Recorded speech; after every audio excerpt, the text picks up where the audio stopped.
네, 오늘은 정말 고민이 많으실 것 같습니다. 당신의 투자 고민, 저희 아침엔 투자가 함께 하겠습니다. 저는 허잼입니다. 여러분 안녕하세요. 여도은입니다. 영차. 힘을 내고 있나요? 영차. 끌어올려. 영차. 오늘 아침에 매도 사이드카까지 발동됐었던 네. 국내 증시 낙폭을 거의 절반 정도 만회하고 있습니다. 코스닥이 조금 더 빠르게 지금 2.38%까지 낙폭을 줄이면서 1082포인트 선 그리고 코스피는 5000선이 붕괴됐다가 현재는 2.75% 하락한 5.21%입니다. 상승할 때도 하루 동안 지수가 엄청나게 올라갔던 것처럼 하락할 때도 이렇게 네. 클 수밖에 없는 게 우리가 지금 이 2025년 6년을 시장을 바라보는 분들이 또 투자하시는 분들이 감내해야 할 그런 상황이 아닐까 싶은데요. 일단 오늘은 어제 이어서 외국인 투자자들이 매도를 많이 보이죠. 현재 1조 4천억. 네. 어제 외국인이 얼마나 했어요? 6조 넘게 팔았습니다. 6조를 팔았어요. 야. 그거를 개인들이 다 8조 받았죠. 4천억을 사면서 개인이 외국인과 기관의 매물을 다 받아냈어요. 야, 대단하십니다, 진짜. 뭐 증시 주변 자금들이 많다라고는 하지만 어쨌든 이렇게 대규모 매도가 나타난 것에 있어서는 우리가 그냥 이제 가볍게 여길 부분은 아닌 것 네. 같은데 어쨌든 지금 장중에는 10시 구간 낙폭을 좀 만회하고 있다. 올라가는 종목들 오늘 보면은 사실 KB금융을 비롯한 뭐 주주 환원 관련한 종목들의 상승세 그리고 일부 로봇주의 급등세가 보이고 있고 지금 스피어 같은 종목들도 네. 우주항공 쪽에 이제 21%대 급등세 보이고요.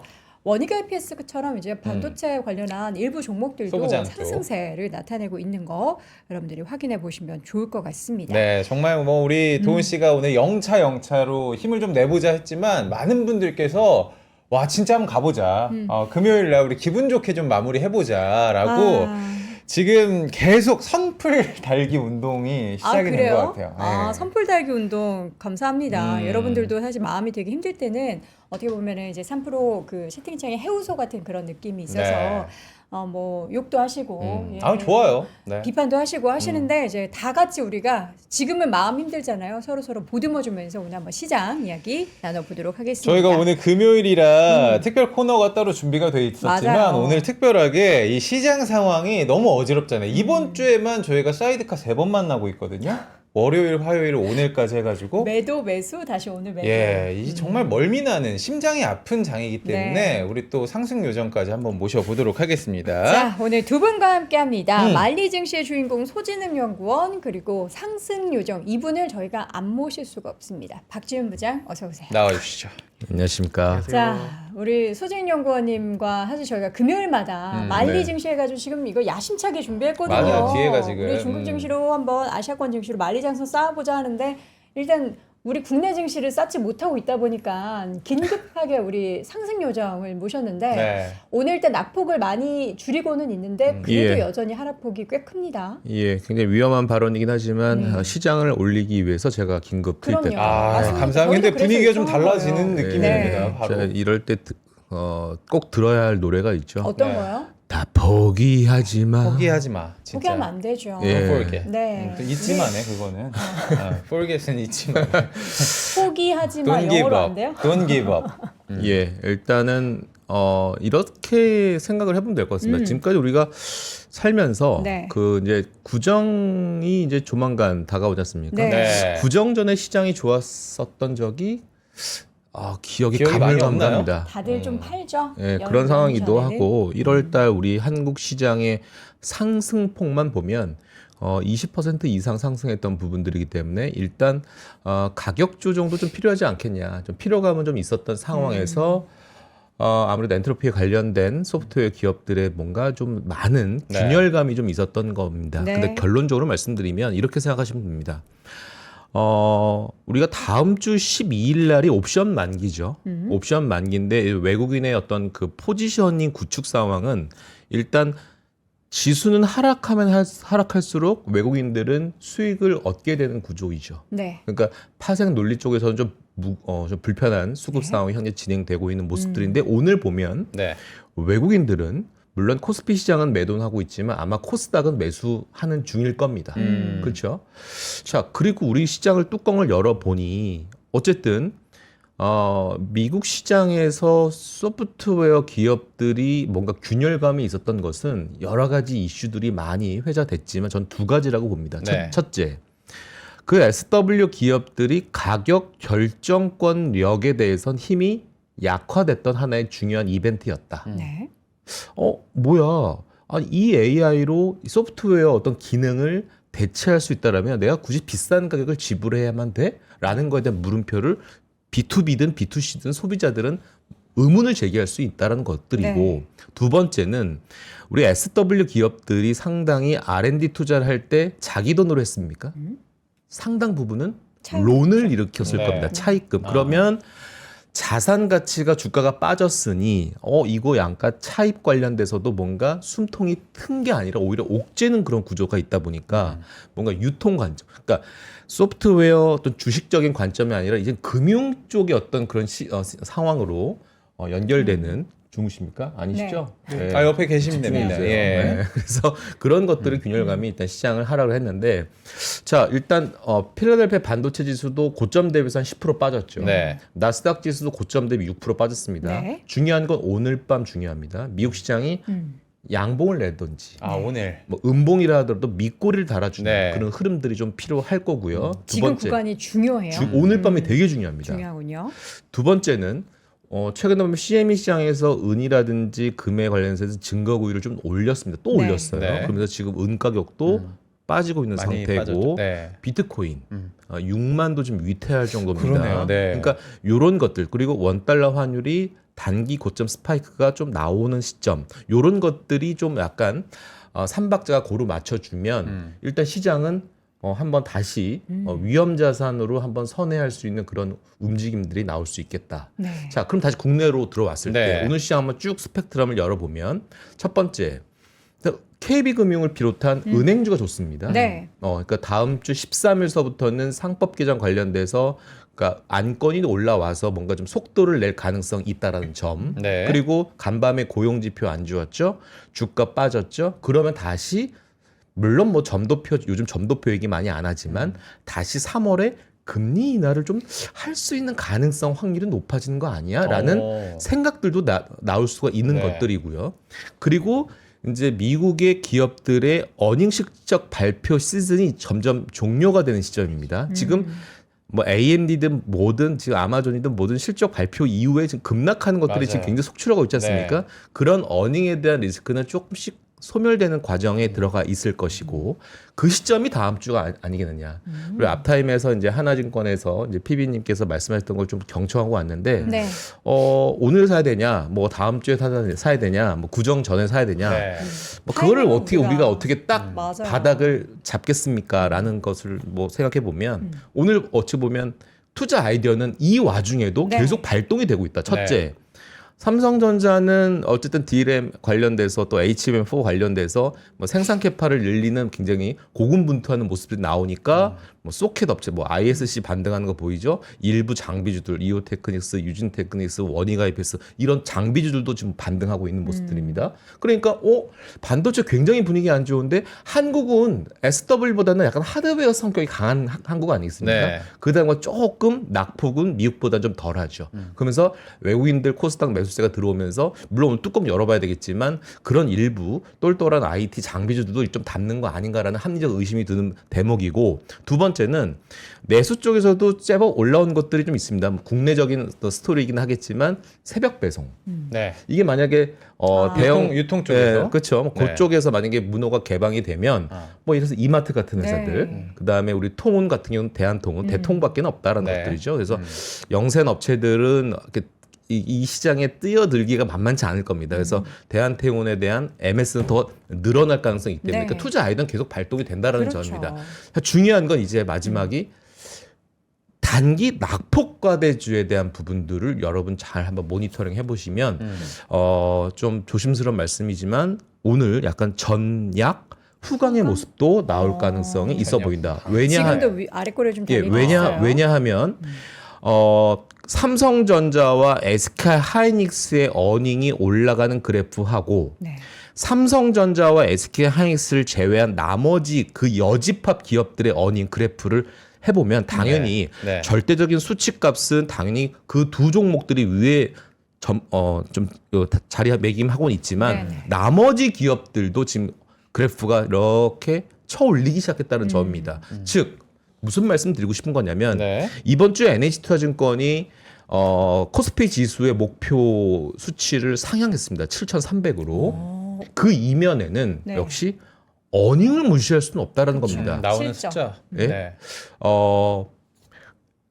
모르겠습니다. 빅테크 기업도 저 미국 시장에서 굉장히 지금 완전 진흙탕이 되었지만 어떻게 보면 다시 조금 잠잠해지고 매를 또 두세 대 맞아지면 미국 시장의 변동성도 줄어들 것이고 그다음 비트코인이나 가상화폐에 대한 가격도 반등을 노리는 시점이 점점 다가오고 있고 네.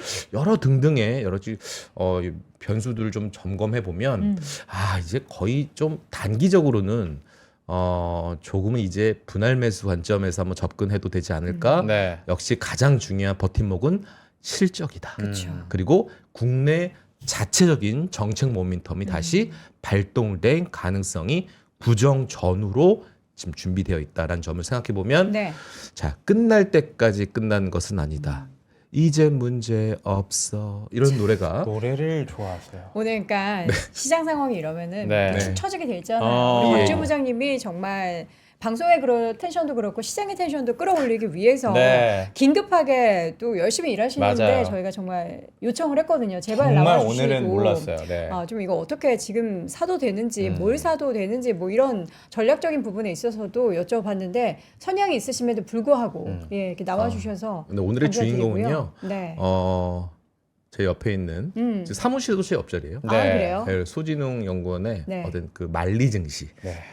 알겠습니다. 오늘 새로운 코너니까요. 한번 잘 경청해 주시면 감사하겠습니다. 알겠습니다. 알겠습니다. 우리 박지훈 부장님 대단히 감사드리고요. 만리 위에 쌓는 탄탄한 투자 전략 이어서 들어보도록 하겠습니다. 네. 만리 증시 본격적으로 출발합니다. Let's go.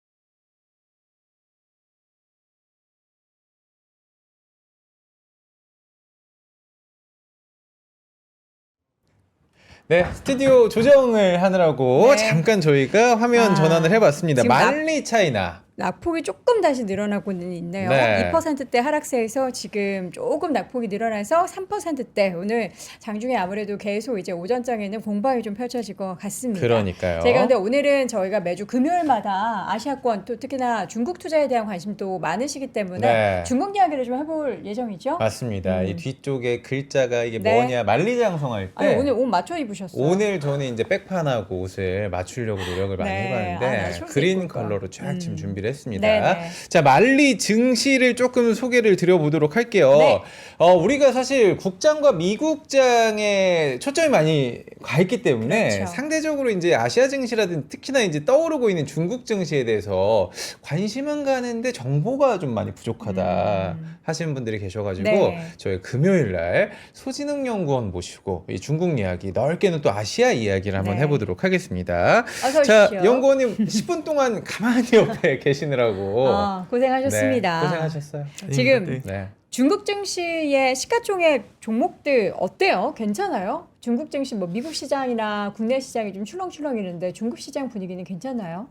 사실 중국이라고 해서 분위기가 크게 다르지는 않았고요. 그리고 이제 앞에도 이제 저희 그 박지원 부장님이 말씀하신 것처럼 국내 시가총액 상위는 이제 하드웨어, 그러니까 사실 반도체 기업이지 않습니까? 네. 근데 이제 홍콩이랑 중국 쪽으로 보면은 이제 그쪽에 있는 시가총액 상위 기업들은 이제 텐센트, 알리바바 같은 이런 그 빅테크 플랫폼 기업들입니다. 근데 최근에 이제 소프트웨어 쪽에서 약간은 글로벌리하게 균열 비슷한 이제 이슈가 좀 생기고 있다 보니까 이 시가총액 구도가 좀 역전이 되는 그런 흐름들이 좀 나타나고 있어요. 그래서 이렇게 장표를 보시면은 네. 보겠습니다. 이 시가총액 구도에서 이제 24년, 25년, 26년인데 사실은 이제 여기 그 금색이 이제 텐센트입니다. 그래서 뭐 아시아에서 이제 뭐 시가총액 뭐 이제 1위 그 이제 상위권 네. 계속해서 유지를 압도적으로 하고 있었는데 이제 어제 기준이라서 오늘은 뭐 장이 열려봐야 알겠지만 사실 이제 격차가 꽤 있었는데 삼성전자가 이제 어제 같은 경우는 텐센트 소폭 이기고 예, 있네요. 텐센트의 네. 시가총액을 그 역전을 했습니다. 이게 제가 오늘 방송을 준비하면서 만들다 보니까 그랬던 건데 네. 이제 뭐 그저께 기사 같은 경우는 이제 1000조 돌파 이제 이런 이야기도 있었고 네. 그리고 2등 같은 경우도 이제 하이닉스가 알리바바를 넘어서 이제 이런 모습들을 저희가 어허. 확인을 할 수가 있어요. 그래서 사실 이제 중국 같은 경우도 한국은 시가총액 상위 기업들이 이렇게 시가총액이 빠르게 늘어났는데 중국은 사실은 25년에서 26년 이 구간에서 오히려 좀 그 둔화가 텐센트 같은 경우는 조금 둔화가, 그리고 알리바바 같은 경우는 사실은 뭐 전자라던가 닉스에 비해 가지고는 그렇게 크게 오르지는 못한 그런 모습들을 좀 볼 수가 있습니다. 네. 시가총액 구도가 조금씩 달라지고 있다. 중국보다는 한국 쪽이 오히려 조금 지금은 퍼포먼스가 좋고 지금 반도체 쪽이 플랫폼 쪽보다 조금 더 좋다라는 내용을 말씀해 주셨는데 네. 연초 이후에 중국 증시는 그래도 좀 어떻게 견조한 모습이 일부 나타나기도 했었잖아요. 근데 지금 보면은 정부의 올해 정책이 어떨지, 물론 이제 그렇죠. 정부의 중국 정부 같은 경우에는 이제 춘절이 지나고 나서야 뭔가 윤곽을 좀 드러내기는 하는데 지금 시점에서 올해 중국은 정부가 어떤 스탠스로 뭐 증시 부양책 계속 몇 년째 얘기 나오는데 올해도 좀 어떻게 드라이브를 좀 걸게 될까요? 일단 경기 부양에 대한 기대감은 작년부터 계속해서 좀 형성이 되고 있는 그런 네. 상황이었고, 일단 그 지방 정부들의 그 양회가 끝났습니다. 그리고 이제 3월에는 이제 중앙 정부의 양회가 있는 건데, 그래서 지방 정부들의 양회에서 발표되어 있는 그 수치들을 보면은 경제 성장률 그 자체는 사실 작년보다는 뭐 소폭 좀 낮아지거나 이제 그럴 가능성이 있을 것 같아요. 목표치는 작년에는 그 5%라는 숫자를 제시를 했다가 뭐 어떻게든 또 이렇게 중국의 특성답게 그 숫자를 맞춰냈죠.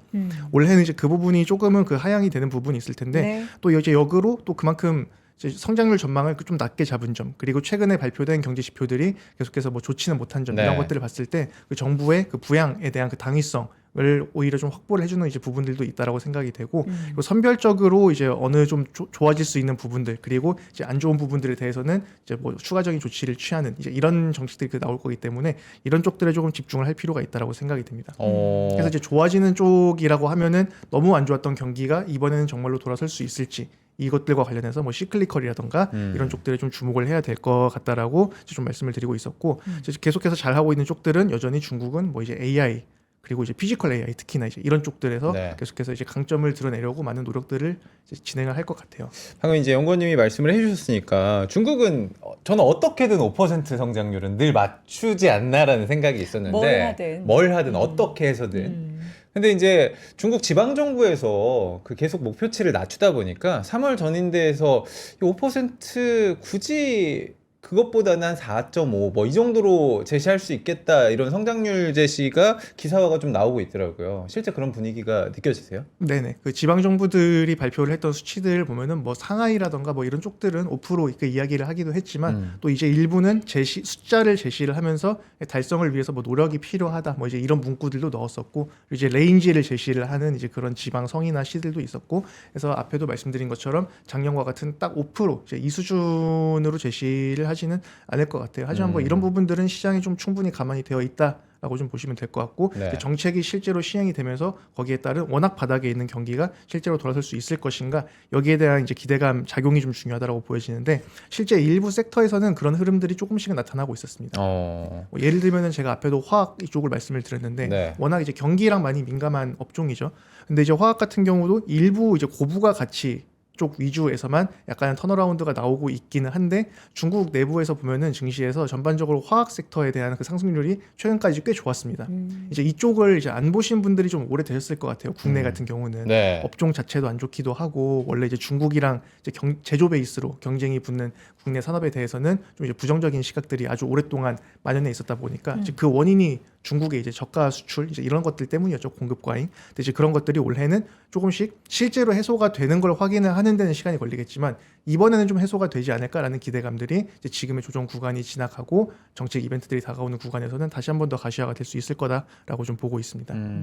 위안화 상황도 한번 여쭤보도록 하겠습니다. 요즘에 이제 달러가 뭐 저는 트럼프 대통령은 약달러를 원하는 줄 알았는데 이제 빈센트 재무장관이 나와가지고 강달러 이야기를 하니 빈센트는 우리 죄송합니다. 김사무장님이고. 제가 더 긴장을 했네요.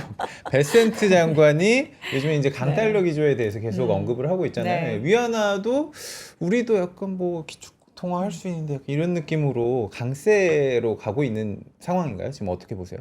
네, 뭐 제가 중국 담당을 하고 있긴 하지만 뭐 그런 비슷한 발언이 나오긴 나왔었어요. 며칠 전에 그 시진핑 주석이 뭐 이제 위안화의 어떤 뭐 그 위상이라던가 뭐 기축 통화라던가 이제 이런 이제 그런 워딩들을 했었는데, 네. 사실 뭐 그런 위치까지 가기에는 뭐 시간이 굉장히 오래 걸릴 것 같긴 하지만 적어도 이제 그런 기조가 좀 일단 나타나고 있다라는 게 좀 중요할 것 같습니다. 네. 얼마 전에도 제가 이제 방송에서 위안화 강세 계속 가고 있다라고 말씀을 드렸는데 이 부분은 올해 들어서도 마찬가지로 계속 진행이 되고 있고, 그 자료를 보시면은 얼마 전에 그 케빈 워시 연준 의장 후보로 후보. 지명이 되면서 네. 그때 이제 지금 이제 달러가 조금 이제 치솟아 오르는 달러 인덱스가 약간은 어떻게 보면 자산 시장에 조금 불편한 그런 징후들이 나타났었고 실제로 그 이후에 달러 인덱스도 오르고 당연히 달러가 강세가 가니까 이제 원화 환율이라던가 뭐 엔화라던가 뭐 대만 달러라던가 전부 다 달러가 지금 그 약세 그 달러 대비해서 약세로 가고 있는 그런 흐름이 나타났는데 네. 위안화 같은 경우는 오히려 달러 인덱스가 오른 구간에서도 소폭 강세로 이제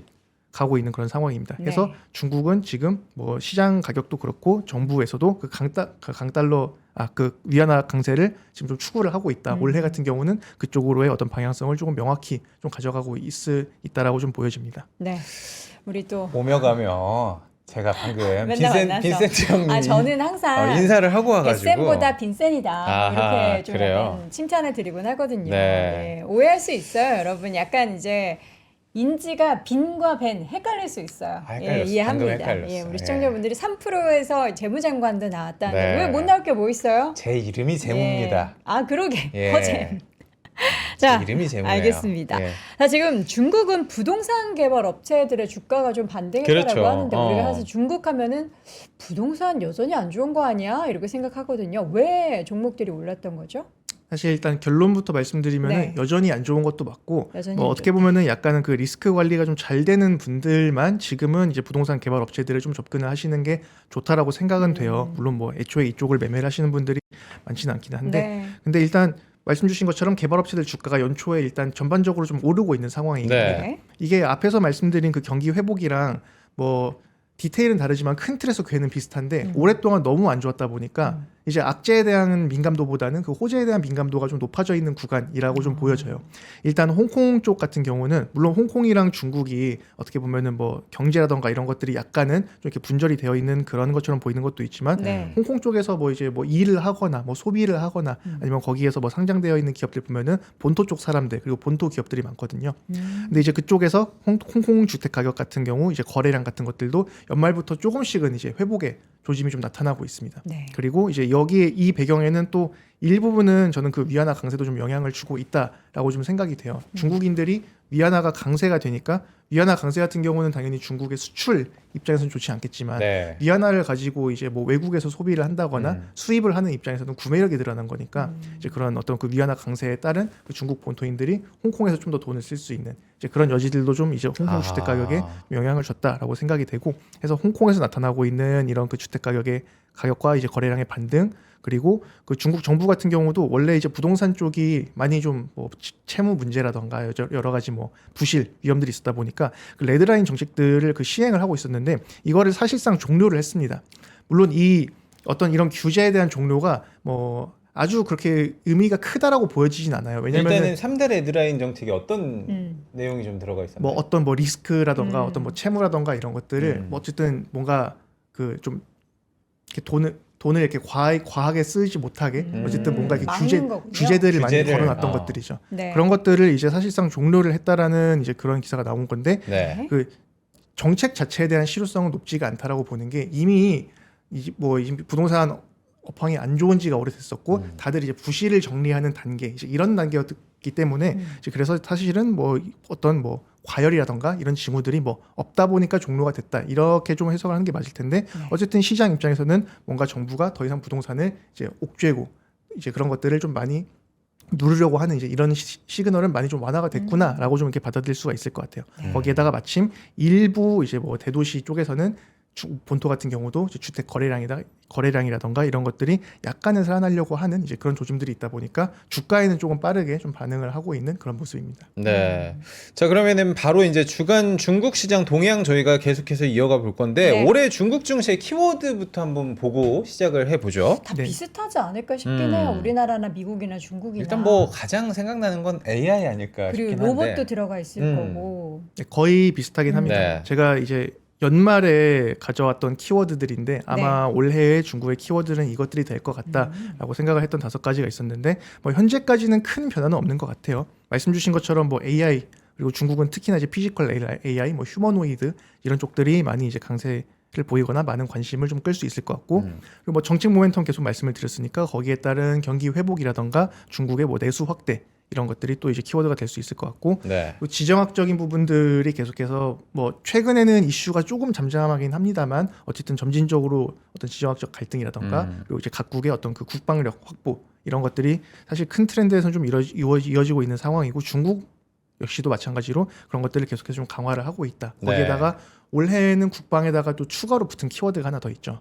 그 우주. 우주가 같이 간다. 맞습니다. 네. 네. 이제 사실은 이제 우주 산업이 더 이상 이제 민간과 이제 뭐 정부가 따로 가는 게 아니라 이제 어떤 그 사실 이미 스타링크 때에서부터 러우 전쟁에서 어떤 그런 위성 통신의 중요성들이 맞아요. 많이 부각이 됐었고 네. 실제로 원래는 어떻게 보면은 우주가 사실은 그 글로벌리하게 그 평화와 협력의 상징의 공간이었어요. 서로 싸우기는 하더라도 그 동안에 뭐 국제 우주 정거장도 뭐 러시아, 미국 뭐 각국이 다 이제 같이 운영을 하고 이제 이랬었는데 그런 것들이 종료가 되고 이제 우주에서까지도 어떤 이런 안보 경쟁이 벌어지고 있다. 해서 지금 뭐 최근에 오늘 같은 경우도 국내에서 뭐 스페이스X 관련되어 있는 종목들이 좀 빠르게 반등이 올라오고 있는 네. 그런 상황인데 그런 관심도가 중국에서도 마찬가지로 굉장히 좀 높은 상황입니다. 그리고 우주 키워드는 네. 올해 내내 약간 미국이 그동안에는 무역에 대한 패권 경쟁 뭐 이런 것들을 했다면 이제는 나라 이제 지구가 좁다 하면서 우주로 이제 나간다고 하는 그 뭔가 이제 시발점이 되는 원년이 될 것 같다라는 생각이 좀 저는 많이 들거든요. 네. 중국도 미국도 무언가를 먼저 선점하는 것을 되게 중요시하고 의미를 부여하잖아요. 그런 면에서 우리 소신인 연구원님이 보시기에는 지금 시점에서 우주 관련한 그 포지션에서는 미국이 조금 더 앞서고 있다고 보세요? 중국이 앞서고 있다고 보세요? 우주도 제가 저번에 조금 간단하게 설명을 드렸는데 네. 일단 미국, 중국이 아니라 머스크가 압도적으로 가장 앞서 이게- 있고 그럼 미국 아니에요? 뭐 그렇게 봐도 머스크니까? 초국가예요. 사실은 그렇게 봐도 초국가. 무방합니다. 그 다음이 이제 미국과 중국 이제 이 순서로 보시면 될 것 같아요. 사실은 머스크, 미국, 중국. 맞습니다. 네네. 아 근데 오늘도 사실 재밌네요. 정말 힘든 시장 속에서도 올라가고 있는 테마를 보면은 맞아요. 스페이스X 우주항공 이쪽이기 때문에 맞아요. 당연히 키워드 안에는 있을 거라고 생각을 했고 지금 저희 원자재하고 위안화 강세가 있는데 원자재는 요즘 우리가 생각하고 있는 귀금속 제외하고 히토류 관련해서 계속해서 중요한 키워드일까요? 네, 저는 일단 그렇게 생각을 합니다. 귀금속 같은 경우도 지금 오늘 국내 증시도 그렇고 최근에는 이제 은 값이 조금 이제 문제가 되고 있는데 네. 사실 많이 올랐기 때문에 한번 이제 변동성이 확대가 되기 시작하면은 일정 기간은 이제 높은 변동성이 좀 이어질 수밖에 없는 구조일 것 같아요. 이제 오른 폭이건 내린 폭이건 네. 이거는 뭐 국내 증시도 아까 오프닝 때 말씀 주신 것처럼 일주일에 뭐 3번 사이드카가 나온 것처럼 이게 뭐 어떤 문제가 있어서라기보다는 한번 이제 확대된 변동성은 잦아들려면 좀 시간이 필요한 거는 뭐 당연한 부분이기 때문에 이제 그런 과정을 좀 겪고 있다라고 보여지는데 귀금속 쪽에서는 뭐 이제 금은 계속해서 과거에는 어떻게 보면은 그 금값이 크게 오르는 그 시기들이 약간은 그 투기 수급들이 거의 주도를 했다라고 좀 보는 게 맞을 것 같습니다. 네. 과거에는 계속해서 어떤 그 미국의 지위와 달러 패권이 굉장히 공고했던 시기이기 때문에 뭐 이제 금에 대한 수요나 이런 것들이 뭐 중앙은행들까지 이어지지 않았는데 지금 최근 좀 조정을 받은 상황이기는 하지만 금 같은 경우는 중앙은행들이 계속해서 어떻게 보면은 그 탈달러 이제 외환 보유고의 일부를 금으로 계속 보유를 하려고 하는 이제 그런 기조가 좀 이어질 가능성이 높기 때문에 이제 그런 측면에서 계속 좀 주목을 하고 있어야 한다라고 보고 있고 말씀 주신 그 외에 뭐 비철 금속이라던가 뭐 다른 뭐 석유 아니면 뭐 그 외에 뭐 다른 광물들 이런 것들도 얼마 전에 며칠 전에 이제 미국도 또 이제 추가적으로 그 광물을 이제 소위 말해서 이제 국가 곳간에다가 좀 그 채워놓겠다라는 네. 거죠. 이제 그 프로젝트에다가 예산을 이제 쓰겠다라고 추가적으로 발표를 했었는데, 그래서 저희가 최근에 뭐 이제 증시 급락이나 아니면 뭐 은 가격 하락 이제 이런 것들에 많이 좀 이목이 쏠려 있었지만, 그럼 기본적인 어떤 안보라던가 기술과 관련되어 있는 그런 그 광물이나 자원 쪽에서는 계속해서 치열하게 물밑에서 어떤 그 확보 경쟁이 일어나고 있다. 그래서 이런 측면에서도 그 올해 내내 좀 많이 주목을 해야 하는 이제 그런 키워드로 좀 보고 있습니다. 올해 중국 관련한 정책 이벤트 이제 이쯤 되면 날씨 조금 따뜻해지고 하면은 항상 그 3월에 있는 양회 이야기들이 양회 나오잖아요. 중요하죠. 어떻게 네. 이번에는 뭐 주요하게 우리가 좀 기대하는 혹은 걱정하는 포인트들이 좀 있을까요?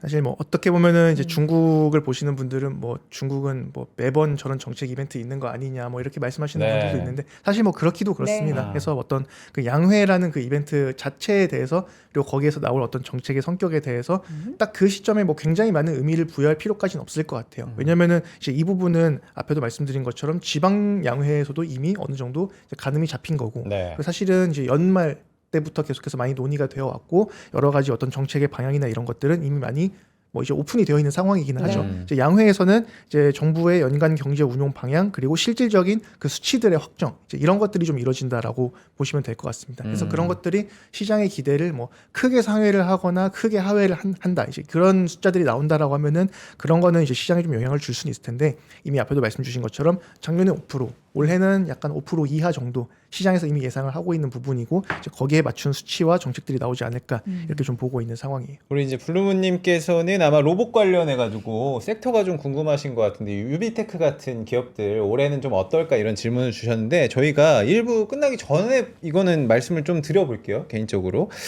전에 이제 춘절이 좀 다가오다 보니까 우리 3월에 이제 뭐 양회 관련해서 이야기를 좀 해주셨는데 저는 딥시크 충격이 딱 이때 왔어요. 그래서 지금 최근에 소프트웨어 쪽에 음. 있어서의 또 충격도 제2의 딥시크다 뭐 이런 얘기를 맞아요. 하는데 딥시크가 이거 뭐라 불러야 돼? 버전 2? 아니면 뭐라 불러야 돼? V4가 맞습니다. 이번에 네. 뭐 춘절 전후로 또 나올 수가 공개된다고. 있다. 네네. 어때요? 그래서 이제 말씀 주신 것처럼 이제 V4 이제 원래 작년에 딥시크 충격을 가져왔던 건 이제 R1인데 이제 R로 가는 시리즈가 있고 이제 V로 가는 시리즈가 있습니다. 이번에 V4를 발표를 하는 건데 뭐 이번에 딥시크가 발표하는 그 내용이 사실은 시장에 큰 충격을 주거나 아니면은 뭐 어떤 뭐 굉장한 뭐 중국 기술을 다시 한 번 더 재평가를 하는 이제 그런 충격까지는 없을 것 같아요. 왜냐면은 이미 딥시크 R1 그러니까 작년에 딥시크 모먼트에서 중국의 AI 기술이 이만큼이나 많이 쫓아왔었구나라는 거를 시장이 인지를 한번 했었고 네. 그리고 그 이후에 사실은 꾸준하게 계속해서 중국의 기업들이 그런 것들을 그 입증을 해왔습니다. 그래서 이번에도 어떻게 보면은 미국에 있는 그런 그 빅테크 그 AI 기업들이 선도하고 있는 그런 어떤 그 기술 발전을 중국이 지금도 잘 따라가고 있구나 뭐 이 정도를 확인을 하는 정도로 끝나지 않을까 저는 개인적으로 그렇게 좀 생각을 하고 있어요. 이게 발표가 된다라고 해서 뭐 어떤 뭐 큰 충격이라던가 아니면은 중국에 있는 AI 관련되어 있는 뭐 소프트웨어나 플랫폼들에게 엄청난 수혜로 단기에 작용하진 않을 텐데 네. 하지만 이제 꽤 오랫동안 중국 AI에 대해서 저희가 잘 하고 있구나라는 인식이 생긴 이후에 또 이제 관심도가 또 사그라들어 있었던 것도 사실이기도 하거든요. 그래서 앞에서 보여드린 뭐 텐센트라던가 그 알리바바의 시총이 이제 뭐 한국의 반도체 기업들만큼 올라가지 못한 것도 그런 것들을 좀 그 보여주는 그 반증하는 사례라고 생각이 되는데 약간의 그 촉매로 좀 작용을 할 가능성이 있다라고 보여집니다. 그 이유가 뭐 본토 같은 경우는 정책에 집중하자라는 생각인데 홍콩 같은 경우는 이제 가격 메리트에 좀 집중을 할 필요가 있다라고 생각이 되거든요. 네. 왜냐면은 이제 홍콩은 아무래도 시가총액 상위에 앞에 말씀드린 텐센트, 알리바바가 일단 자리하고 있고 이제 그 아래는 뭐 이제 전기차 그리고 뭐 그 외에 나머지 이제 기술주 그리고 이제 은행 금융 이런 것들이 자리를 하고 있는데 네. 중국도 최근에 좀 시장 상황이 좋지가 않았고 글로벌 증시가 조정을 받는데 같이 두들겨 맞았는데 거기에다가 소프트웨어 안 좋을 수 있는 거 아니냐 네. 그런 얘기가 나오니까 당연히 뭐 텐센트 알리바바도 거기에서 자유롭진 못했겠죠. 거기다 추가적으로 또 이제 이거는 중국 내부적으로 좀 루머가 있었던 게 그 인터넷 대기업들에 대한 어떤 그 부가가치세 세율을 좀 올릴 수 있을 것 같다라는 루머가 돈 적이 있었어요. 그렇죠. 그 통신 기업들에 대해서는 이제 세율을 올렸다 보니까 이제 뭐 이게 뭐 이쪽에도 작용되는 거 아니냐 그런 루머가 있어가지고 한 차례 한 번도 이제 조정을 겪었어요. 네. 그러다 보니까 이 플랫폼 그 대형 기업들의 밸류에이션이 지금은 좀 그 메리트가 있는 수준까지 좀 조정을 받아 있는 상황입니다. 그래서 보통 뭐 제가 한 번씩 이제 드리는 말씀 중에 하나가 가끔은 이제 싸다는 게 가장 좋은 그 투자 포인트가 될 때가 있거든요. 근데 이제 어쨌든 말씀 주신 것처럼 딥시크가 신규 모델을 공개를 하는 게 지금 낮아져 있는 홍콩의 대형 AI 관련되어 있는 플랫폼들의 밸류에이션이랑 같이 좀 결합이 된다라고 하면은 이제 춘절 전후로 해서 이제 홍콩 쪽에 있는 대형 플랫폼 기업들의 주가가 다시 좀 좋아지는 그런 구간이 좀 올 수 있지 않을까 이렇게 좀 보고 있어요. 그러니까 지금 여기 자료에서도 보이시는 것처럼 네. 가격 메리트가 있는 주요 대형 플랫폼 기업들은 지금이 모아갈 수 있는 그런 시기다라는 말씀이잖아요.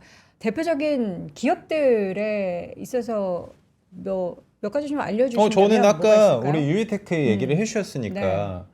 로봇 쪽에서 특히나 이제 피지컬 AI 쪽에서 미국과는 좀 더 다른 결 아니겠습니까? 그래서 올해 이게 투자 관점으로 봤을 때 좀 괜찮은 섹터라고 보시는지. 저는 그 중국의 휴머노이드 산업에 투자를 하는 거는 올해 괜찮은 투자 아이디어가 올해? 된다라고 생각을 네. 하고 근데 뭐 일단은 좀 쉬운 선택은 완성 휴머노이드 업체들보다는 저는 부품 쪽이라고 좀 생각을 해요. 부품 쪽이라면? 네, 뭐 부품 쪽이라면은 저희가 많이 이야기하는 뭐 액추에이터, 뭐 이제 네. 스크류, 뭐 이제 이런 것들이죠.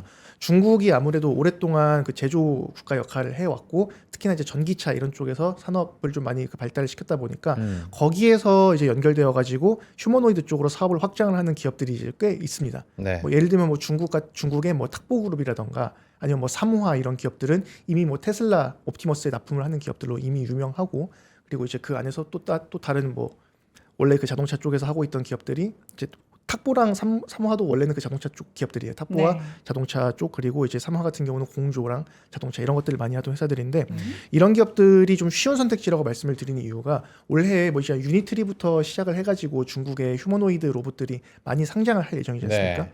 그러니까 이들이 상장을 통해서 자본을 조달을 하고 이걸로 또 이제 캐펙스를 늘리고 이제 양산을 하겠다라고 이제 하겠죠. 그래서 생산량이 늘어나는 건 확실하게 굉장히 높은 확률로 이제 확실하기 때문에 거기에서 부품업체들의 수혜는 좀 자명하다. 근데 이제 유비테크 같은 경우는 저는 일부 이제 유니트리라던가 이런 기업들이 상장하는 구간에서 상장이 임박한 구간에서는 조금은 수급적으로는 단기에 조심할 필요가 있다라고 생각이 되는 게 어떻게 보면은 그 유비테크는 약간은 그 완성된 휴머노이드 업체, 완성 휴머노이드를 만드는 그 업체들이 상장되어 있는 경우가 많지가 않아요. 네. 있다고 하더라도 뭐 테슬라처럼 뭐 다른 본업이 있다라던가 이제 이런 상황들인 건데 뭐 현대차라던가 이렇게.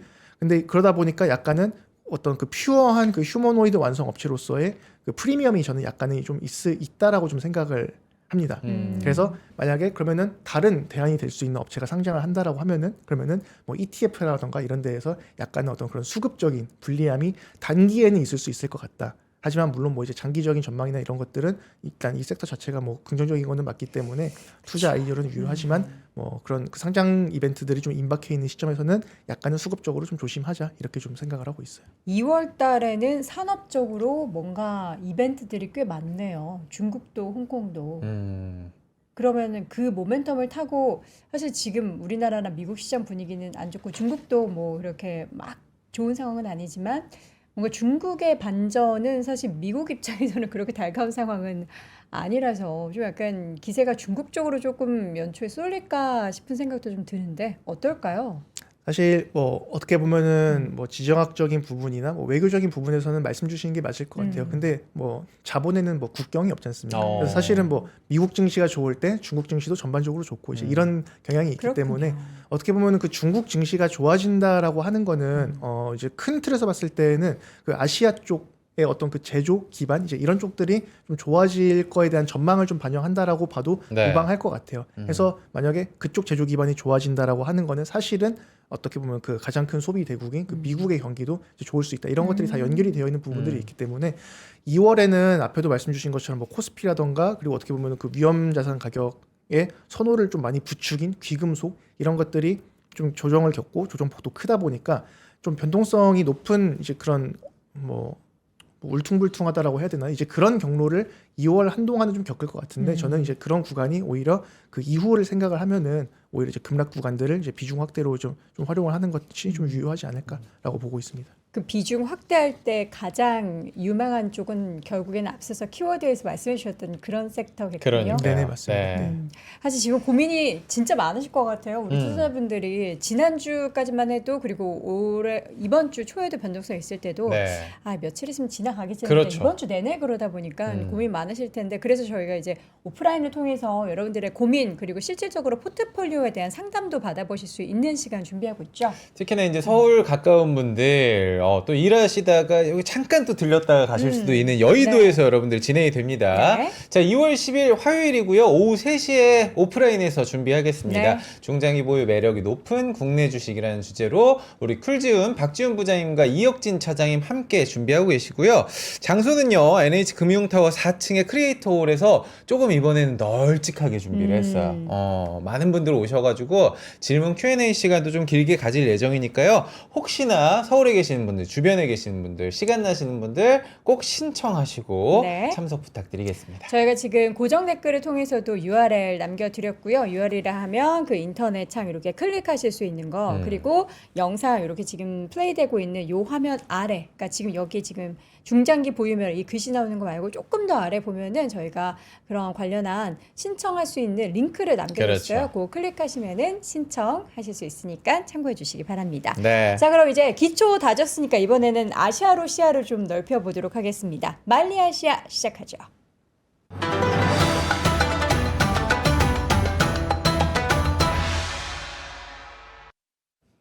자, 일본 시장을 먼저 좀 보도록 할 텐데, 네. 예, 곤니치와, 예, 와타시와 일본 시장 데스. 썰렁하고 재미도 없고 한다는데 자꾸 나 이런 걸 왜 하는지 모르겠어요. 여러분 말려줘요. 이럴 때 악플 해도 돼. 대본에 악플 해도 돼. 없어가지고. 네, 없어요? 뭐가 없어? 곤니찌와가 아, 없어. 없죠. 없어, 대본대로. 없어. 아니 왜? 대본대로는 안 대본대로 가지 하는데. 마요. 대본대로는 안 하는데. 아니 지금 약간 곤니찌와가 보니까 없어. 채팅창도 그렇고 좀 다운된 것 같고 다운됐어, 그래서 지금. 여러분들의 네. 집중력을 길러주기 위해서는 헛소리 하면은 또 이제 댓글 막 올라오면서 네. 예, 집중이 됩니다. 자, 지금 2월 8일 일본은 중요한 선거를 앞두고 있습니다. 그렇습니다. 다카이치 총재 인기가 아니 난 그 깜짝 놀랐어요. 악수하느라 그런 거죠. 이거 막 밴드 붙이고 막 지금 열심히 지금 선거에 열을 올리고 있는데 네. 어떻게 지금 판도가 그냥 아예 기운 거 아니에요? 뭐 이변은 없는 거잖아요. 뭐 그렇죠. 아무래도 이제 증권가에서 일하는 사람이니까 네. 100%라는 말을 좀 싫어하긴 그렇죠, 하는데 그렇죠. 뭐 대세는 어느 정도 이제 기울어져 있다라고 보여지고 음. 현지 언론들 같은 경우도 이제 뭐 당연히 좀 압승을 이제 몇 석을 가져가냐 뭐 과반은 뭐 거의 뭐 이제 확실시하고 있는 것 같고 네네. 어느 정도 가져가냐 이제 이 정도를 좀 이야기를 하고 있는 그런 상황인 것 같습니다. 2월 8일이면 오늘이 2월 6일이니까 내일 모레. 일요일에 선거를 하는 거예요? 네. 이거 왜 일요일 날 해요? 뭐 저도 자세히는 아니 모르겠는데 보통 그 선거날은 선거는 휴일이죠. 평일에 해서 하루 어. 쉬게 해줘야죠. 이거 좀 약간 융통성이 없네. 아니 일본이. 일본의 선거는 저는 좀 우리랑 많이 좀 다르기 때문에 네. 의회 구성도 좀 다르고 해가지고 일요일 날 여러분들 2월 8일 날 선거를 한다고 하는데 이날 이제 중의원 선거 이후에도 좀 우리가 주목을 해야 될 게 정책의 기대감. 그러니까 다카이치 내각이 더 강력해질수록 일단은 돈 좀 풀겠다가 네. 1번인데 그거 말고 혹시 엔캐리 청산의 우려도 스멀스멀 올라오고 있으니까 그 매번. 이후에 어떻게 봐야 되느냐 네. 이것도 많은 또 관심사가 될 것 같거든요. 일단 엔캐리 청산 같은 경우는 뭐 저희가 한번 겪어봤으니까 최근에 심지어 그러다 보니까 더 이제 금융시장에서 경계감이 높아져 있는 것 같아요. 어쨌든 국채 금리들이 올라오다 보니까 뭐 그러면은 그냥 간단한 우려감이죠. 국채 금리가 올라가면은 그러면은 이제 다시 엔화로 바꿔가지고 일본 국채에다 투자를 하면 되지 않을까. 이제 그렇게 다 자금들이 돌아오는 거 아니냐, 회수되는 거 아니냐, 이제 이런 우려들이 있는 건데 뭐 이제 그런 흐름들이 뭐 없지는 않을 것 같습니다. 당연히 뭐 일본 이제 그 로컬 그 기관 같은 경우에 지금 30년물 같은 경우는 이제 뭐 4% 이제 여기까지 가 있는 상황이라서 어떻게 보면 이제 해외 쪽 이제 미국채나 이런 것들을 투자를 하는 것보다는 그냥 엔화 가지고 자국 국채를 사는 게 더 메리트가 있는 이제 그런 구간으로 들어온 건 맞는 것 같아요. 근데 이제 엔캐리 그 청산이라는 게 사실은 그러면은 그런 것들이 적극적으로 그런 것들이 외부에서 투자를 해놨던 것들을 정리를 하고 안으로 들어와야 그래야 이제 리스크가 실제로 발생을 하는 거지 않습니까? 그래서 확률이 높아진 건 맞긴 한데 그리고 이제 그럴 유인도 있긴 하지만 네. 단순히 뭐 이제 일부 기관들이 어떻게 보면 뭐 포트폴리오 조정이라던가 이런 것들을 좀 할 수는 있을 텐데 이거를 그러면은 저희가 과거에 그 충격을 받았던 그런 엔캐리 청산 사태까지 지금 당장 우려를 해야 할까 이제 그렇게까지는 뭐 무조건 1대1로 대응시켜서 이제 볼 필요는 없지 않을까 싶어요. 그 국제 금리가 올라갔으니까 무조건 엔캐리 청산이 일어난다. 뭐 이렇게 볼 필요는 아직까지는 없을 것 같습니다. 엔캐리 청산이라는 키워드가 작년부터 우리 시장에 한 번씩 이렇게 나오면서 미국 금리 인상, 맞아. 엔캐리 청산이 항상 두근두근하게 불안하게 만들었는데 최근에도 한번 그랬던 적이 있었고 이 이슈는 아마 계속 가져갈 수밖에 없는 상수가 이제 된 거죠. 사실 모니터링은 필요할 것 같아요. 네, 왜냐면은 뭐 일본이 정말 그 몇십 년 만에 이제 금리를 올리는 상황이다 보니까 엔저 시대는 끝났다. 맞습니다. 네. 그래서 사실은 이제 이런 환경에 대한 플레이 그리고 아니면은 뭐 이제 어떻게 되는지에 대해서 뭐 예측할 수 있다거나 이제 경험해 본 사람들이 사실 이제 금융시장에 그렇게 많이 남아 있지도 이제 않을 것 같고 그러다 보니까 더 이제 우려감이 큰 것 같은데 일단 지금 다카이치가 그 어떤 그 정책의 그 주도권을 이제 많이 가져갈 수는 있을 것 같아요. 중요한 네. 선거가 이제 무난하게 끝난다라고 하면은 거기에 따라서 추가적으로 말씀 주신 것처럼 그러면은 재정을 더 많이 쓰겠다라는 건데 이게 그러면 또 이제 국채 금리를 올리게 되고 이제 또 이제 계속해서 좀 문제를 가져가지 않을까 이제 이런 우려들을 하고는 계시지만 일단 저는 그 단기적으로 봤을 때는 이제 그 우려를 크게 할 필요는 없을 것 같다라는 생각이 좀 들긴 합니다. 네. 왜냐면은 일단 BOJ 그 일본 은행 입장에서 좀 생각을 해보면은 네. 금리를 일단 올리는 기조로 계속 가는 건 맞을 것 같아요. 그리고 최초에 BOJ가 금리를 올리기 시작했을 때 시장이 예상했던 것보다 최종적으로 BOJ가 올리려고 하는 금리는 더 올라갈 것 같긴 합니다. 터미널 레이트라고 맞습니다. 터미널 레이트라고 많이 이야기를 그게 하죠. 몇이에요? 일단 원래는 뭐 한 1% 선들을 많이 봤었는데 네. 뭐 저희 하우스뷰 같은 경우는 뭐 1.5% 이제 이렇게까지도 보고 있고 1.5%? 네, 맞습니다. 근데 그게 이번 인상을 해가지고 1, 2년 안에 그만큼 올린다 이제 그렇게 보지는 않는 거죠. 네. 왜냐면은 BOJ는 너무 오랜만에 이제 금리를 올리는 입장이었습니까? 그리고 한번 금리를 올리기 시작하는 구간에서 약간은 좀 전반적으로 큰 변동성을 좀 야기를 했었죠. 그러다 보니까 이제 지금부터 시작되는 금리 인상에 대해서는 말씀 주신 것처럼 그 터미널 레이트는 좀 올라갈 수밖에 없을 것 같아요. 네. 재정이 늘어나는 그 재정 부담도 있는 거고 실제로 이제 일본이 오랫동안 이제 저물가로 고생을 많이 했는데 이제 CPI 그러니까 물가 추이도 좀 이제 전반적으로 좀 올라가고 있는 이제 그런 상황이라서 네. 그럴 수는 있겠지만 금리 인상을 어쨌든 너무 오랜만에 하는 중앙은행이다 보니까 좀 신중하게 가져갈 가능성이 좀 크다. 더군다나 처음 금리 인상에서 좀 약간 시장에 큰 충격을 줬었기 때문에 사실은 그게 언론에서는 며칠 전에 좀 언지를 주긴 했었어요. 근데 너무 오랫동안 금리를 안 올렸던 중앙은행이다 보니까 어떻게 보면 금융시장에서 좀 대비를 안 하고 있었다. 어떻게 올리는지 까먹은 거 아닌가요? 올리는 방법 기억이 안 나서 어떻게 올리지? 책자 봐야 돼.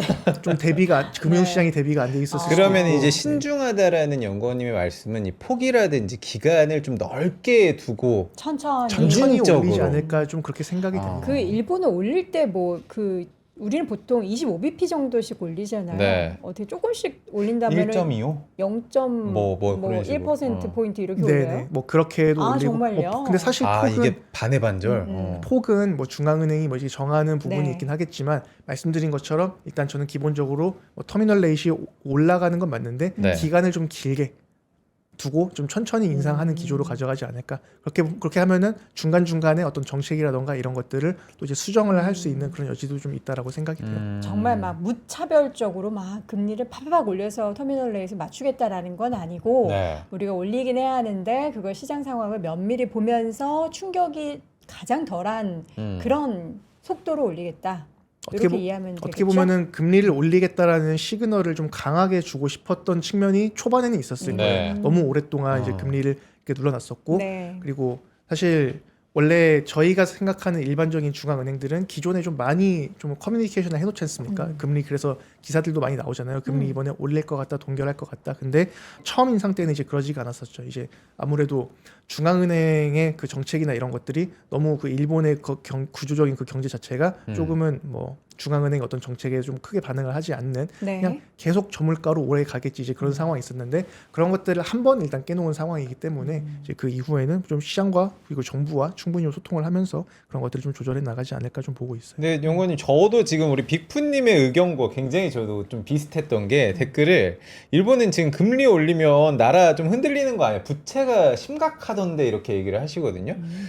미국뿐만 아니라 일본도 지금 부채 때문에 굉장히 고민이 많은 상황인데 타카이치는 재정을 좀 푼다, 돈을 풀어서 이렇게 좀 붐업을 시킨다고 하고 그럼 부채는 금리 올리면서 부채는 어떻게 되는 거냐 부담이 좀 이런 있긴 좀 하겠죠. 걱정도 있더라고요. 사실 그거는 당연히 고민일 수밖에 없을 것 같아요. 근데 그렇다라고 또 어떻게 보면은 정책만 가지고 경기를 다 이렇게 좋게 만들기는 어렵지 않습니까? 네. 그래서 뭐 일단 물가라던가 이런 것들이 올라가는 구간에서 금리를 이제 안 올리기는 어려울 텐데 말씀드린 것처럼 그런 것들은 이제 뭐 정부랑 이제 중앙은행이랑 좀 이렇게 약간은 좀 긴밀한 그런 협의가 좀 있을 것 같아요. 그리고 지금 그 정책을 쓰는 거에 대해서 물론 이제 이 방향성이 실패할 수도 있겠습니다만 이제 뭐 좀 긍정적인 쪽에서의 좀 가능성을 생각을 해보자면은 어쨌든 정부는 그 좀 그 부양을 하는 이제 그런 쪽으로 이제 가는 거지 않습니까? 그렇게 되면은 뭐 지금 정부가 하고 있는 거는 사실은 그 세금을 덜 걷는 쪽의 그 재정 부양이에요. 네.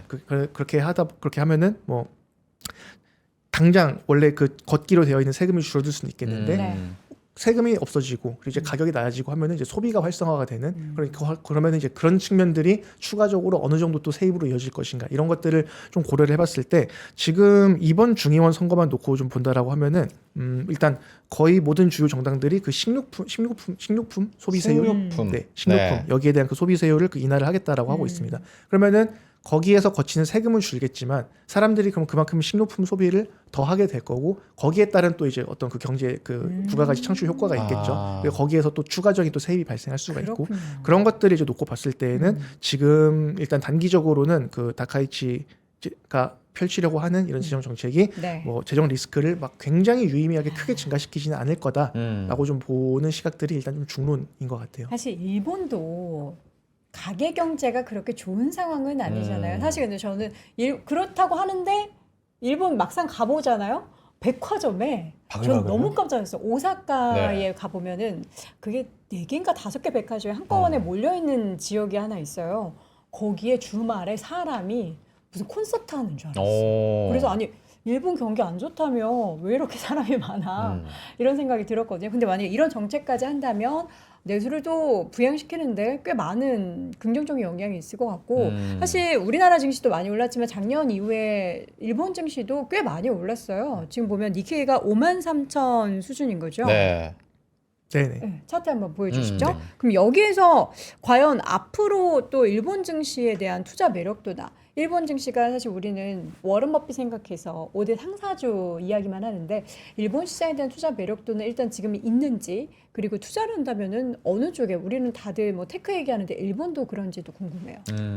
일단 결론부터 말씀드리면은 그 상반기 중에 일본은 투자 매력이 좀 있다라고 생각이 되고요. 상반기. 사실은 그 상반기는 뭐 크게 봤을 때는 이제 미국과 같은 그런 선진국보다는 그 이머징 중국이나 한국 같은 네. 이쪽을 더 선호를 하긴 합니다. 네. 근데 선진국 중에서는 또 이제 일본이 또 상대적으로 좀 메리트가 있다라고 보여져요. 그 이유는 아까 말씀 주신 것처럼 니케이도 뭐 조정도 받고 하고 하는 과정들이 있었지만 어쨌든 많이 올랐는데 그 일부는 또 그 다카이치 트레이드가 있긴 있었습니다. 네. 어떻게 보면은 당선될 가능성이 뭐 압도적으로 높은 그런 상황은 아니었기 때문에 이제 갑자기 들어섰고 재정을 어떻게 보면 그 아베노믹스 이제 그 계통을 좀 이어받은 그런 분이라고 보면 되는데 재정을 쓴다라고 하니까 거기에 대한 기대감으로 다카이치 트레이드가 일단 발생을 한 거죠. 근데 이번 그 중의원 해산을 하면서 그 선거까지 가져가면서 추가적인 그런 다카이치 트레이드에 대한 부분들이 좀 단기적으로는 더 발생을 할 수 있지 않을까라고 좀 보고 있어요. 그래서 보통 이제 다카이치 트레이드가 발생했을 때 이제 좋았던 업종들이 일단 기본적으로는 금융이요. 네, 일단 뭐 그런 그 재정 쓰는 것들에 대해서 네. 거기에 맞춰가지고 금리 올라가니까 뭐 대형 금융주들 뭐 이익이 개선되는 부분들 그런 것들 때문에 이제 금융주들이 선호가 됐었는데 이제 그 로직에서 여전히 금융주는 괜찮을 거라고 보고 있고 그리고 생각보다 그 일본의 그 수출이나 이런 것들이 그 좀 괜찮은 상황입니다. 그러다 보니까 그 추가적으로 이런 재정을 쓰는 것들이 뭐 엔화 약세 이런 것들을 유발한다라고 하면은 지금도 나쁘지 않은 일본의 그 수출 업종들의 추가적인 모멘텀이 될 수도 있다라고 생각이 돼서 뭐 수출 이런 쪽들도 이제 좋을 거라고 좀 생각이 되고 뭐 워낙 많죠. 뭐 기계 공작 기계라던가 뭐 자동차라던가 뭐 반도체 장비 네. 이런 것들이 또 시가총액 상위에 있으니까 그런 부분들도 좋을 거라고 생각이 되고 그리고 일단 또 정책으로는 식료품 뭐 일단 뭐 면세 이게 뭐 정당에 따라서 한시적이냐 뭐 영구적이냐 그 차이는 있긴 하지만 일단 그런 부분들은 거의 확실시되어 있는 상황이니까 그렇게 네. 되면은 뭐 슈퍼마켓 뭐 이제 리테일 소매 이제 이런 쪽들도 단기적으로 이제 수혜를 볼 수 있는 그쵸. 그런 업종들이지 않을까 좀 보고 있어요. 오늘 저희가 1부에서는 중국 얘기를 하고 지금 2부 아시아에서는 일본 얘기를 네. 다루고 있는데 이 중일 갈등이 뭐 저는 사실 이번에 압승을 한다고 하면은 이게 헌법 개정 관련해서도 이야기가 좀 나오고 있지 않습니까? 군사 관련해서도. 근데 이제 트럼프 대통령이 오늘 아침에 뉴스를 보니까 거의 뭐 선거 개입을 했습니다. 난 다카이치 너무 지지하고 응원한다 이런 얘기를 했는데 아 근데 그렇다고 해서 뭐 중국이 막 이렇게 된다라는 건 아니겠죠? 뭐 그렇긴 하지만 근데 어쨌든 이게 지지. 좀 어떻게 보면 긴장감이 조금 더 높아질 수도 있지 않을까라는 걱정도 되긴 하거든요. 어떻게 보세요? 뭐 일단 그 미국 대통령이 그 외국 그 동맹국의 주요국의 선거에 이제 이렇게 좀 이례적으로까지 이제 그 그쵸. 우호적인 네. 발언을 했는데 아, 사실 지금 그 다카이치의 어떤 이 높은 지지율의 배경의 일부분은 분명히 당연히 말씀 주신 그 중일 갈등에 대한 부분들이 있습니다. 그러다 보니까 뭐 그런 방향성이 좀 크게 달라지진 않을 것 같고 아니 이번에 춘절 때도 일본 쪽으로 중국인 관광객들이 굉장히 줄어들 거라고 예상을 하기 때문에 그 내수 경제에도 좀 나는 이 일본이 좀 좋지 않을 이미 좋지 않을 많이 것 같은데 줄었죠, 관광객이. 그런 생각이 좀 들어요. 관광이라던가 이런 부분들은 영향이 있을 것 같아요. 네. 하지만 일단 뭐 큰 틀에서 정책을 가져가야 하는 입장인데 네. 어떤 뭐 지지율이나 이런 것들도 많이 중요할 거라고 생각이 되고요. 거기다가 어떻게 보면은 이 중의원 해산이라는 게 약간 좀 그 강수였던 거니까 네. 자신의 그 지지율이 어떻게 올라가는지를 잘 알고 있을 거고 이제 그런 부분들을 좀 이제 당분간 계속 좀 활용을 하지 않을까. 그러니까 쉽게 말해서 중국과 일본의 갈등은 쉽게 사그러들기는 좀 어려울 것 같다. 네. 그리고 뭐 국내 같은 경우는 거기에서 일부 반사 수혜를 보는 부분들이 분명히 좀 많이 나올 것 같다. 여기까지 좀 생각을 하는 게 좋을 것 같습니다. 네. 자, 다음 주를 앞두고 마지막으로 이제 중국과 아시아 쪽 증시 관련해서 우리 투자자분들을 위해서 조언 한 말씀 해주신다면 뭐 앞에도 말씀드린 것처럼 저는 일단 2월 한동안은 뭐 그 변동성이 높은 위쪽이건 아래건 이제 그런 구간들이 좀 이어질 거라고 생각이 돼요. 그래서 오히려 이제 이런 구간에서는 그동안 좀 봐왔던 아니면은 뭐 좀 투자 기회를 놓쳤던 그런 아이디어들에 대해서 이제 급락 시의 비중을 확대를 하기에는 좀 그 좋은 구간이라고 생각이 됩니다. 왜냐면은 보통 저희가 최근 그렇게 막 유의미한 가격 조정이 나온 적이 얼마 없었잖아요. 그렇죠. 네. 지금 차트 보면은 사실 고점 대비해서 음. 삼성전자, 하이닉스, 현대차 이런 차트 보잖아요. 별로 안 밀렸어요. 그런데 큰 틀에서 봤을 때 어떻게 보면은 그 글로벌 경기나 아니면 증시의 큰 메인 테마를 끌고 가고 있는 그 AI 투자라는 부분은 뭐 해석이 좀 많이 달라지고 있긴 합니다만 네. 그 투자라는 부분이 그런 방향성은 달라지지가 않았고 그리고 최근에 하락 같은 경우는 그런 뭐 글로벌 유동성 이런 문제에 기인한 것은 아니다. 이 두 가지를 좀 참고를 한다라고 하면은 아직은 뭐 증시의 붕괴를 우려하기보다는 조정 구간을 활용해서 비중을 확대를 하는 쪽으로 접근을 하는 게 좀 맞다라고 생각이 됩니다. 알겠습니다. 조정받는 시장에 불안한 마음도 있긴 하지만 네. 오히려 우리는 조금씩 모아갈 수 있는 그런 종목들을 발굴하는 시간이다라는 거 여러분들도 인지는 하시는데 너무 또 마음 급해가지고 내가 막 100이 있으면 100 한꺼번에 사시고 그러시면 안 돼요. 이게 머리로는 아는데 심장이 너무 뜨거워가지고 뜨거워 하다가 눌러버린단 말이에요. 그런 거 조심하시기 바랍니다. 100이 있으면 뭐 150 땡겨가지고 안 돼, 안 돼. 그런 거 안 된다. 자, 그런 거 하지 마시고요. 우리 오늘 소진훈 연구원님 함께했습니다. 고맙습니다. 감사합니다. 감사합니다. 자, 오늘 시장 분위기 지금 계속 10시 구간에는 오락가락합니다. 다시 낙폭을 조금 더 줄여가면서 코스피는 2.4% 하락 5,039포인트 선. 오늘 5,000 깨졌었는데 그래도 좀 지켜내는 모습 계속 오늘 왔다 나타내고 갔다 할 있고요. 것 같아요. 코스닥은 2.46% 하락한 1,081포인트 선 지나가고 있습니다. 도훈 씨, 지구촌의 축제 동계올림픽이 시작이 된 걸 알고 계십니까? 그래요? 어디서? 와, 어디서요? 진짜 모르더라고요. 저도 어디서? 스포츠 뉴스 보고 알았어요. 어디서요 이번에 지금 동계올림픽? 밀라노에서. 밀라노. 이미 저기 사전 경기가 시작이 됐고 밀라노에 스키장이 있어요? 밀라노에서 하던데? 그래요? 네. 좀 옆에 뭐 스위스까지 가나? 뭐 그러면? 그 약간 뭐 설상 같은 데들이 있는데 오늘 내일 넘어가는 새벽에 네. 개막식을 한다고 하니까 그래요. 이렇게 또 여러분들 화가 날 때는 스포츠 경기 같은 거 보면서 주말에 네. 화를 식히시고 이제 다 차가운 거 하잖아요 동계올림픽. 맞아. 빙판. 여러분들의 그 뜨거운 마음 살짝 냉정하게 찾아주셨으면 좋겠습니다. 저희는 다음 주 월요일 오전 10시에 기분 좋은 시장으로 만나길 소망하면서 저희는 여기서 인사드리겠습니다. 여러분 오늘도 고맙습니다. 고맙습니다.